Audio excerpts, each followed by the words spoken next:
I want to take Jeff Capusta on the road just to introduce me. That's great. That's so good. That was such a good introduction. I can't hardly wait to hear what I've got to say.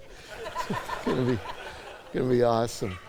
It really is a privilege for me to be here. You would expect me to say that, but as I was sitting on the front row during Chris's presentation, I thought it really is a privilege. I'm just honored to be here and hear such a vision. Chris, I don't know where you are, but I love what you had to say. I want to sign up. In fact, I live in South Carolina. If you want to drip some of that over into South Carolina, that would be okay. We're Carolina, okay? But I love a guy with a big vision that has the strategy to do something with it, and very excited about what's going on here. Chris has been down to the retreat at Church Creek. I've got to hang with him just a little bit. Josh Cox, I just want to honor you wherever you are. Really appreciate you and your attitude in being a part of this vision. Alan Holmes, thank you for opening up your church.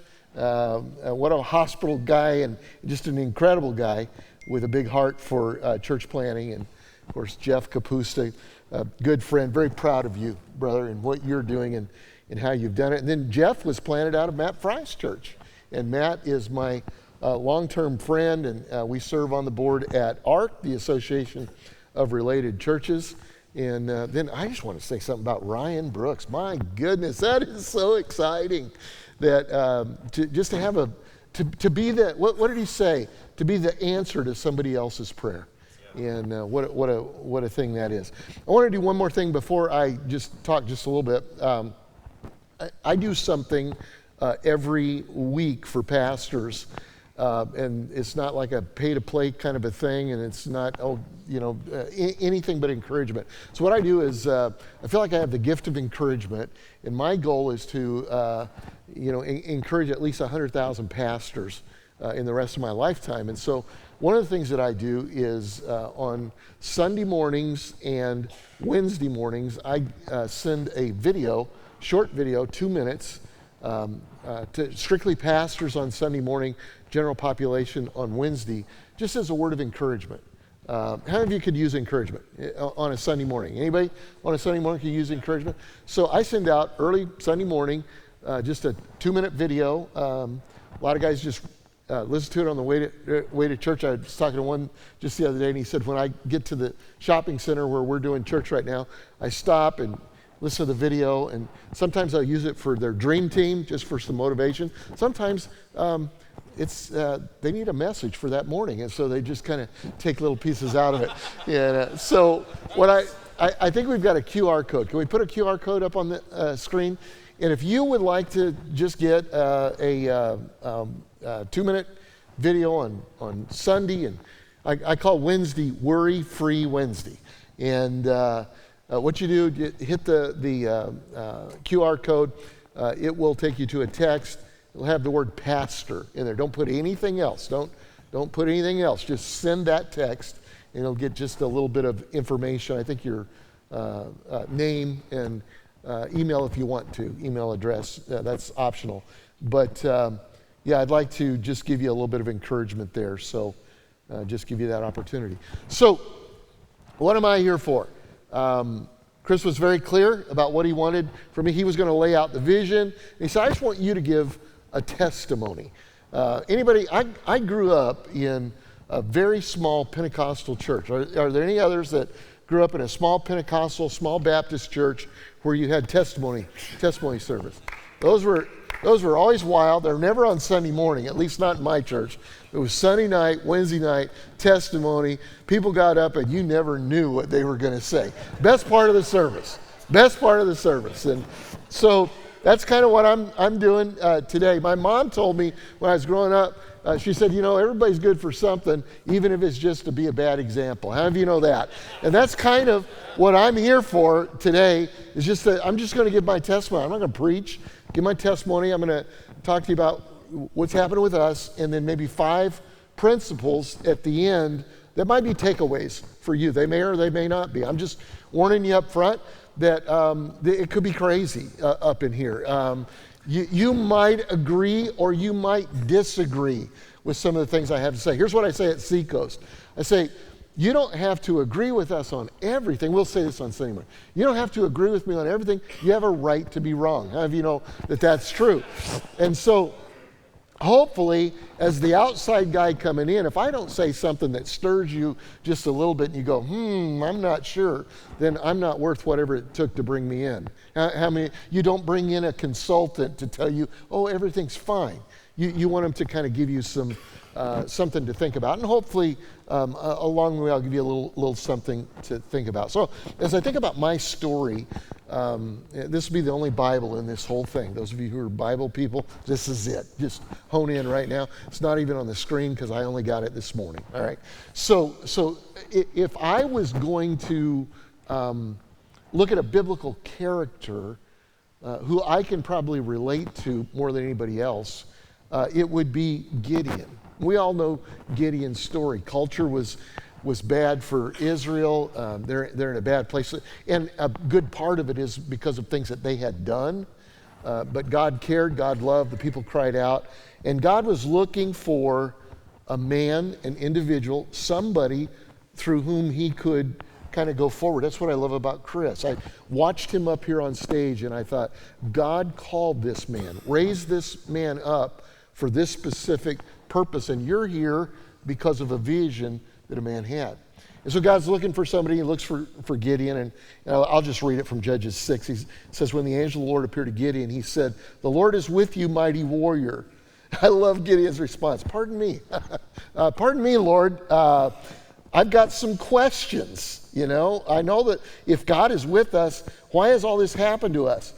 Where is wonders and our ancestors told us about when they said, did not the Lord bring us up out of Egypt? But now the Lord has abandoned us and given us into the hands of the Midianites. I relate to that. I have a lot of questions. I know I was raised in a preacher's home in a small Pentecostal church, but by the time I graduated from high school, I was researching Eastern religion because the Beatles were telling us that's where it was at, and just really wondering, a lot of questions about how things work and if God was really God, which was good. And if you have kids that are doing that right now they call it deconstructing. We didn't have that fancy word back in the day, but God's in the middle of that. He really is. And I know that God led me through a lot of stuff to solidify my faith to say, and I like to say, I've deconstructed all but a couple of things. One, there is a God. I know that there is a God beyond a shadow of a doubt. And number two, that Jesus rose from the dead. Now, we can argue about all the other doctrine in there. We can do that, that's fine. But I am solidified, and I know and I understand that. It was partially because of my journey. And God is not afraid of our questions. Amen? And so the Lord turned to him and said, go in the strength that you have, and you save Israel out of Midian's hands. Am I not sending you? Pardon me, Gideon replied, but how can I save Israel? Have you ever felt like that? My clan is the weakest in Manasseh, and I am the least in my family. And the Lord answered, I will be with you, and you will strike down all the Midianites, leaving none alive.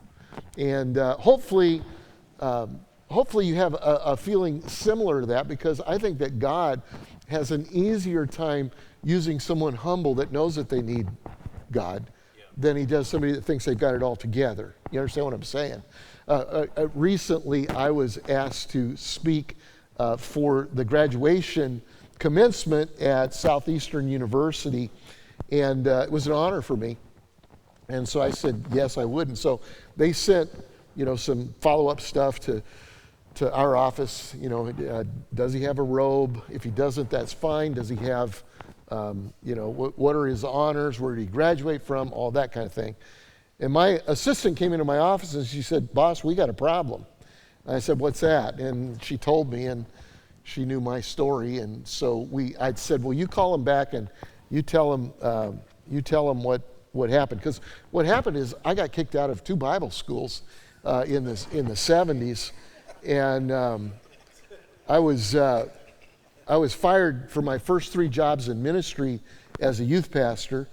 And then I decided, well, this isn't working. I'd like to be a pastor.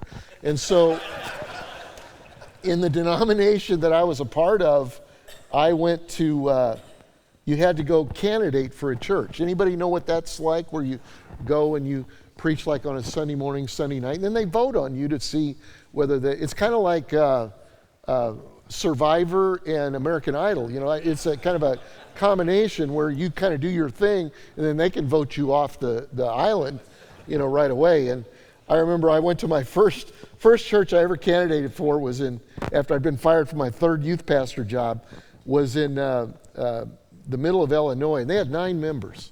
Nice little building, but nobody had gone there for a long time. Had 9 members. My wife and I and our son made 12 that particular morning. And I led the Sunday school. I led worship. I used to do that back in the day, and then I preached. And was supposed to come back Sunday night and preach, and they came to me not long after the service was over, with the lead kind of guy, and he said, it won't be necessary for you to come back tonight. They were 9-0 sure that I was not the guy. And so the next week I candidated in quite a bit bigger church. They had 13 members, and it was in a rural farming community in northern Illinois. More cows than there were people in the county, literally. It was one of those, like when you're looking at Carolina, it's one of those counties, probably up in the mountains somewhere, where there's just not a lot of people, but a lot of other stuff going on. And so that's where we landed. They voted 11-2, so I felt good about that. But began immediately to struggle with my mental health, back before it was popular to admit that was an issue. Had depression that was incredible. And so that's kind of my background. And so when Southeastern called, they said, we need to know what your honors are. Well, we didn't have any. And so my assistant told them what the deal was, and they said, well, that's okay. That we want him to come, and that'll be all right. And so I got up and I spoke, and I said, I've got to be honest with you. This is the closest to a college graduation that I've ever been, is right now. And then they conveyed an honorary doctorate on me, which was incredible. And to which, now this is my family, to which my son, who now is the lead pastor at Seacoast Church, said, Dad, he said, I'm so excited. He said, I've got a rash right back here. And now since you're a doctor, he said, I would love for you to take a look at that. To which I replied, if that's an honorary rash, I'm your man, okay?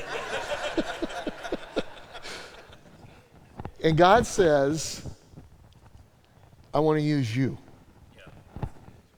I want to use you. Most unlikely, you may have a very unlikely story.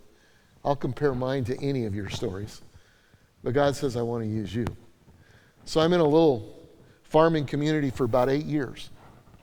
And the church grew from 13 members to probably a couple hundred. I'm a small church guy, always been a small church guy. I remember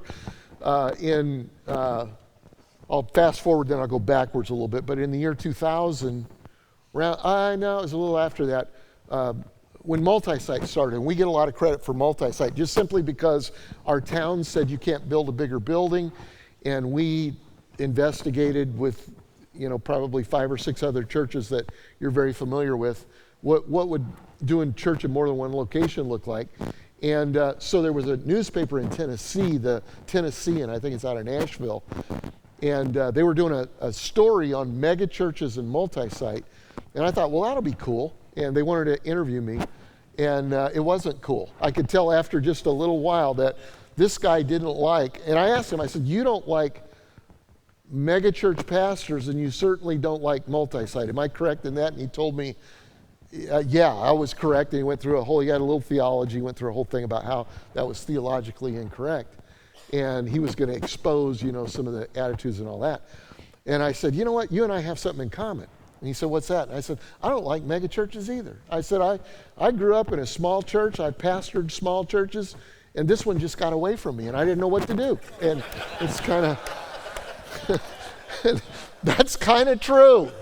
When I go on vacation, I don't go to the latest mega church. I choose a small church in a small town because that's who I am. Okay, I just want to tell you that's kind of where my heart is. That's what the retreat at Church Creek is we think everybody needs to go, every pastor, but we gear it at the 94% of churches under 500 where you need something that you can't afford, and that's why we make it free.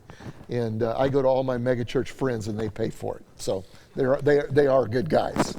So God says, I want to use you. 8 years in a small community, and we'd seen God do some pretty cool things, but we also had been in a pretty rough stretch, and hadn't taken a paycheck in quite a while.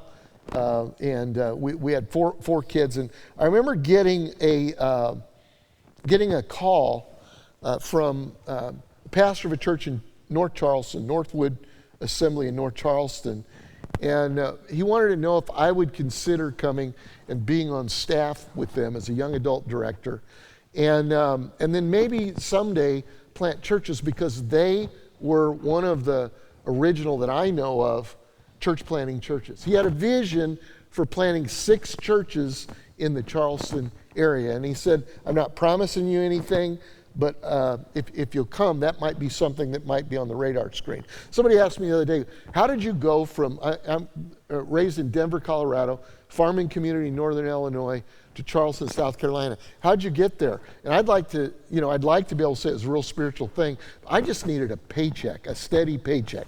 Can anybody relate to that? I really did. I hadn't had one for a while. It's a big church, 1,000 people, never been in a big church, and they're offering a steady paycheck. I thought, this is awesome. And so 3 months into being there, the pastor called me on a Sunday afternoon. He said, meet me at Shoney's. Anybody been to Shoney's? Meet me at Shoney's. That was not a good thing on a Sunday night. And he looked at me and he said, this isn't working. And I was like, this is working. I love it. Steady paycheck. I'm doing good. No, he said, there's a church inside of you. He was a pastor that saw in a staff member that there was a church inside of you. He said, the elders are going away this weekend, and when we come back, we're going to tell you where and when to plant a church. And so it chose a beautiful, I don't know if that's getting fired. I could put that in the 4 times, but when they came back, they chose Mount Pleasant, which if you've ever been in Charleston, I didn't know what Mount Pleasant was. I lived in Somerville. But it was just a booming area, a great area, not far from the beach in Charleston. And he said, you're going to go to plant a church there, and it's going to be Easter of 1988. And he said, these are the people that you can talk to in the church. These are the people that you can't talk to in the church. And we're going to help you do that, set some parameters. And so I began immediately to study church planting. There wasn't a lot out there on church planting at the time. I had no idea what it was about. But as I studied that, there are a lot of ways to plant a church. You can plant a church real small in your house, which is a viable way. You can, go parachute in somewhere, which is a viable way. I think even better way is to, what you guys are talking about, is to connect with planting churches so there's a little sustainability. What I studied the birth of children, and I have 14 grandchildren and 4 children, and one of the first indicators of viability is fetal weight. In general, they say, babies weighing more at birth have a higher chance of viability compared to those who weigh less. In fact, the number is like 1 pound, 3 ounces. If it's less than that, less chance of viability. More than that, better chance, and even more and more, it's better. And so I applied that to church planting. So I want to have a large launch. And so I did everything I could to tell everybody that I could about the launch. And our home church launched 55 people, went with us, very talented people. We just shared the vision everywhere we could. And we had 340 people on our first Sunday in a movie theater in Mount Pleasant, which has now become a Volkswagen dealership. Well, here's what I did. There weren't ARC there wasn't Carolina Movement to tell you what the reality of church planting was. And so I called my best friend in Denver, Colorado, who had a great job at our home church, and said, hey, we just started. We had 340 people. Revival's breaking out. It'll be 500 people in a month, probably 1,000 by the end of the year. Quit your job and come and be a part of this. And he did. And revival did break out. Did I mention Gideon earlier? It was a Gideon revival. It was one of those where you have less people every time when you turn around, just less people. And nobody told me that all 340 would not come back and bring their friends the next week. Nobody told me that. And so it dropped in half, which you can, just kind of pretty well plan on. But what you can't plan on is our experience the first 5 years. First 3 years, we had less people every year than the year before. We would have ruined your chart that he had up on the deal because it wasn't up and to the right, it was down and to the left. And for 5 years, we never experienced even the number of people that we had on our original launch. Now, there's no right size for a church. I think every church needs to be growing. But I know I tried to quit several times, and the elders of the sending church said, we don't have anybody else, you're doing it. And so that's what we did. Now, at some point it leveled off, and we actually began to see just a little bit of growth. And so I went to the beach and did something that I do regularly. I went to the beach last week and did the very same thing concerning some things that are going on right now in the area of ministry that I'm involved in. And what I did is I went to the beach and I sat and I took my Bible and I took a notebook. And I prayed the prayer that Jesus taught us how to pray. But here's what it looks like from my perspective. I said, God, if nothing was impossible, which it isn't, and your will was being done. Jesus says, pray that your kingdom comes, your will be done on earth as it is in heaven. If your will was being done perfectly right here on earth in Mount Pleasant, what would that look like? And I sat and I listened and I thought. I did that last week, as I said, about the retreat, about the ministry that I'm involved in right now.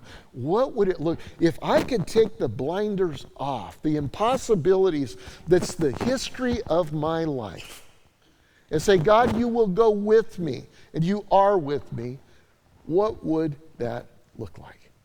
And I wrote it down. And I made what was called a strategic plan. They didn't call it that back then.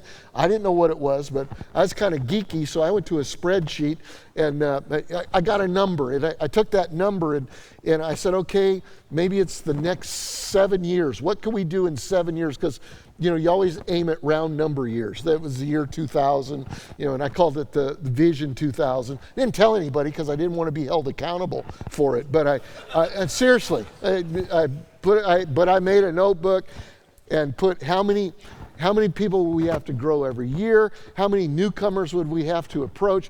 What's the best way to approach newcomers? What percentage of them would be crumb crunchers in children's ministry, all the way up to what are the demographics? So they didn't have the internet back then. How about that? That was back just after Noah got off the ark, and so I had to go to the library of all things and find out all the statistics and just figure. And I wrote it down, and I believed God for it because I believed that it would advance His kingdom, and that His kingdom was going to come. And amazingly enough, by the year 2000, it happened.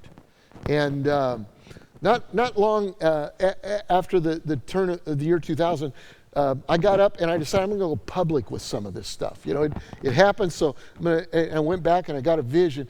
And so I'm sharing the vision for the next 10 years at Seacoast Church. And have you ever been sharing something, you got so excited about stuff that you said stuff that you really didn't know whether you believed or not, and you didn't mean to say? Has anybody ever preached that before? I mean, that might just be a Pentecostal thing, but you just get going and you just start saying stuff. And I said this, I said, and something else we're going to do. The something else is a problem. Whenever you get to something else is we're going to plant 2,000 churches in the next 10 years by the year 2020. And I thought, oh my God, It was kind of silent, like it just was right there. It was like, oh my goodness. And I felt bad, but two things happened. One is a guy came up to me at the end of the service. I hadn't met him.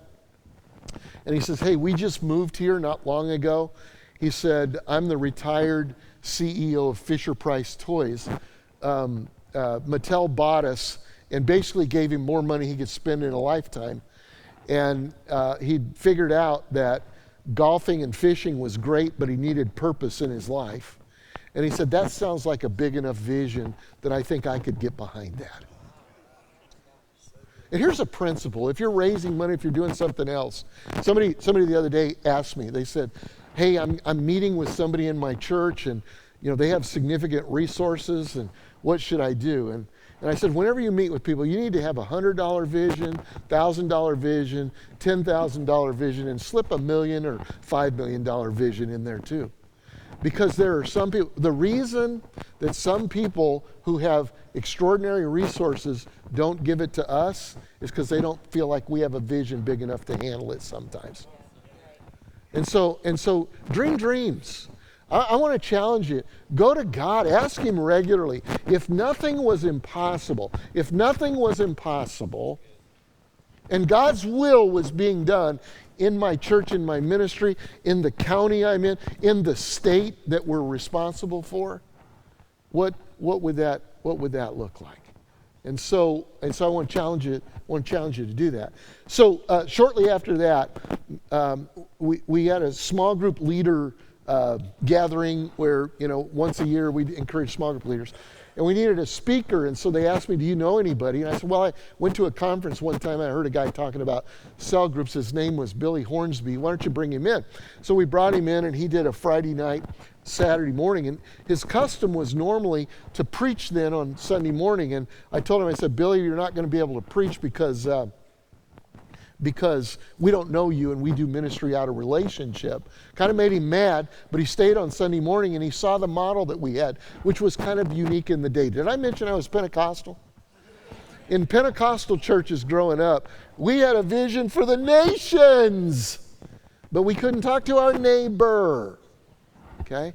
And so we were trying to kind of figure out how do you kind of be Pentecostal and yet be seeker sensitive and care about people that are in your neighborhood. And we had put together a model that was working pretty well.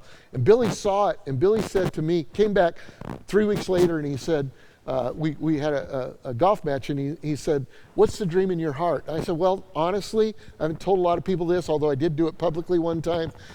I have a dream of 2,000 churches, to plant 2,000 churches. He said, how you doing? I said, we're 0 for 3. And we'd planted 3 and closed them all. We had not as good a success rate as y'all have. And Billy said, you've got the model, you just don't know how to put together organizations. You need people together.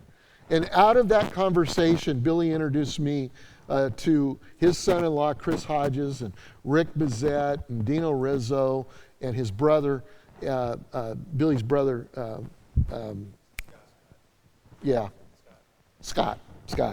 And we dreamed together a little bit on what would happen if we put our resources together and maybe started a church planting movement. We didn't know how big it would be, but some of those guys wanted to plant churches. And Chris Hodges came to me and he said, I want to plant.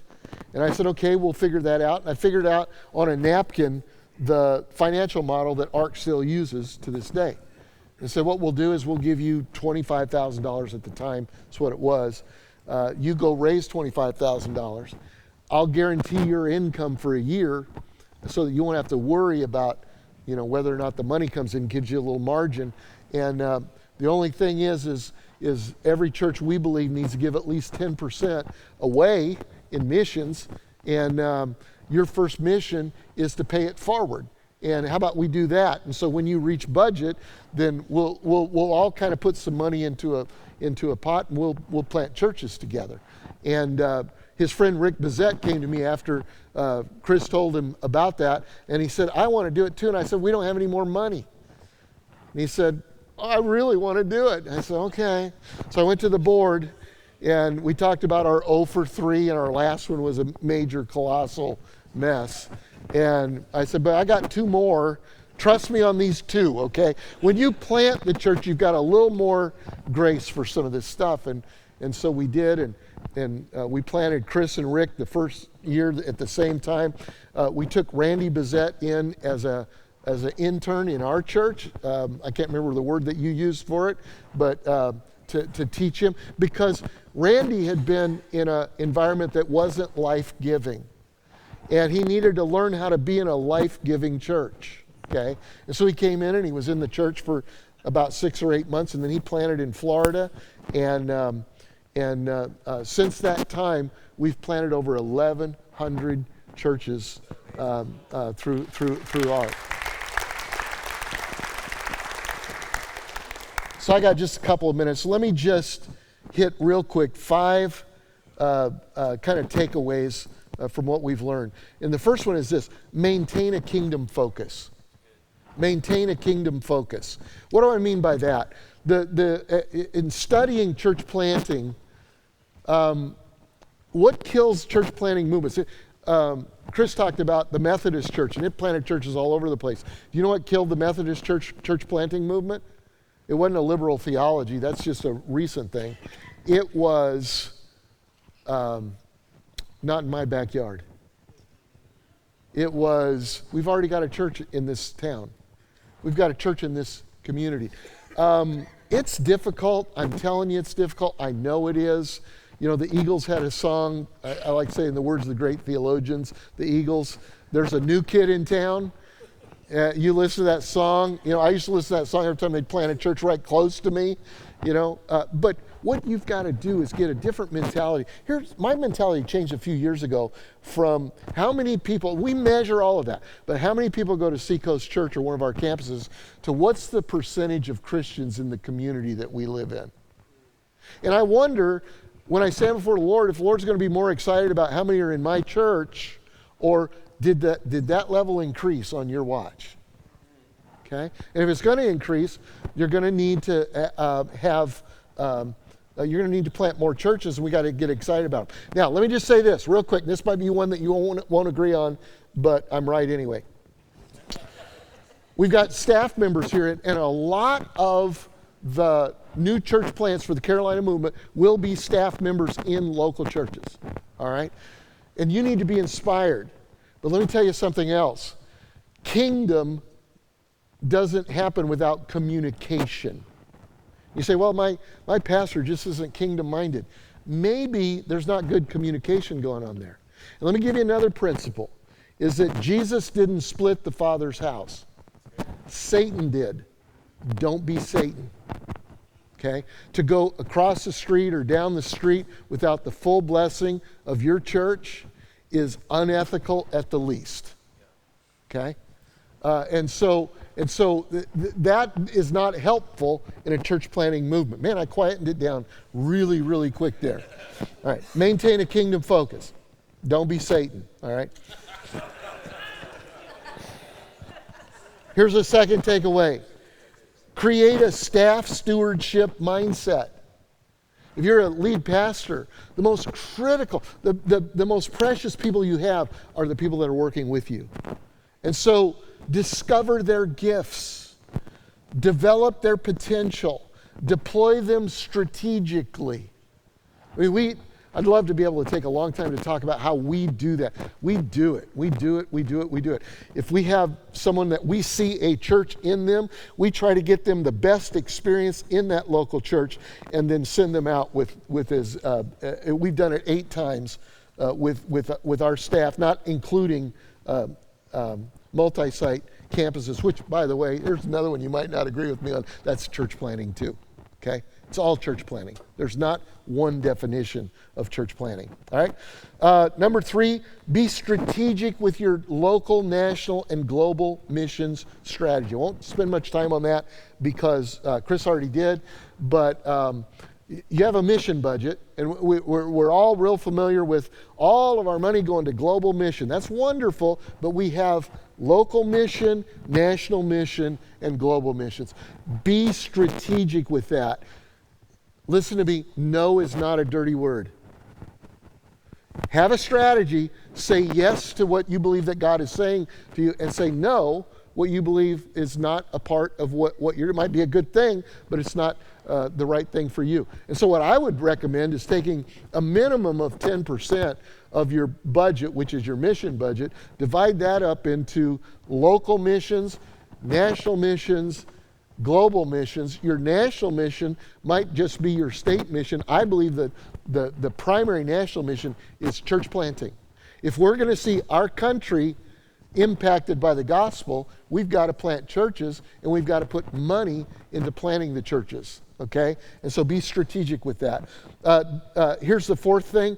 Develop a resource-rich environment for church planters rather than a y'all go ahead environment, okay? We all know what y'all go ahead. Here's some tithe envelopes, y'all go ahead, you know. And early on, we found that the viability of new church plants had a lot to do with the resource-rich environment. And you guys are developing that, and I would just encourage you to go all in on that. And then number 5, believe that you can do more together than you can alone. And you can. I want to tell you this about Carolina movement. You know, I'm a part of our church planting movement. We want to work hand in hand with Carolina movement. We're all in this together. Let me tell you, our specific part is, here's how I would use us if I was you. I would send your church planters through the ARC church planting training. At least have that as a viable option, because I think it's one of the best out there. And we're not a denomination. We're not any of those things. We're more of a contractor, subcontractor for movements and families and groups. I told Chris that the very best way that we operate is when somebody is already in a family, that family says, we want to get the best training for our church planter, and so they send them to training. They come back into the family, and they do that. Let's do it all together. Let's do it all together. We're all a part of what God is doing. I have one last statement. So I can remember when I was in Northern Illinois, small church. I was reading a book by Robert Schuller. Anybody remember Robert Schuller? And Crystal Cathedral, and you can like or not like, his whole gig. How many of you know nobody's perfect? Have you figured that out? We were going to do a family series one year and use a biblical family as the foundation for it, and we couldn't find one that wasn't jacked up. Okay, so God uses everybody, all right? Schuller wrote a book, Your Church Has Real Possibilities, and in the very end of it, he said, somewhere in the Midwest right now, there's a young man answering a call of God, and God is going to build a great church through him. I claimed that. I didn't realize that was Bill Hybels. I had no idea. But I claimed that. So you know what? God's going to build a church. Here's what I believe. I've seen 1,100 church planters.